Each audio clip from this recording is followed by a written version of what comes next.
Day 30 of walking around the whole of Cornwall and the Isles of Scilly. I left the campsite and headed to St Mary's Harbour, where I got a return ticket to St Martin's for £14, and after a 10-minute boat ride sailing past an uncountable amount of uninhabited islands, I arrived at Lower Town.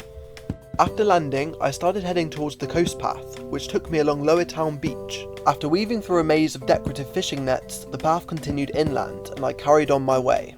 After a wrong turn, I made it to someone's property, and since I was a pirate, I had to turn around again to find the right path. I was soon back on track, and for a while, the path followed the main road, where I found this cool painted shell stall before going back to the coast, by which point I had to work my way around this narrow path, avoiding the brambles until I made it to Higher Town Quay, where I'd be getting the boat back to St Mary's later. Next I made it along Higher Town Bay, which was leading me towards the biggest landmark on the island, and after climbing up a few rocky hills, I was now approaching it.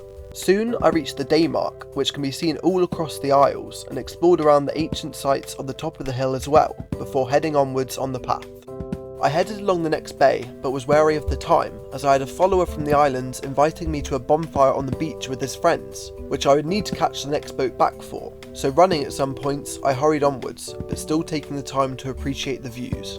I was now heading along Great Bay, which was followed shortly by Little Bay, and after turning the corner I was greeted by this view of Round Island Lighthouse, which meant I wasn't too far from where I started. After a few more turns, with great views of many islands in the distance, I soon made it, and I walked around the whole island.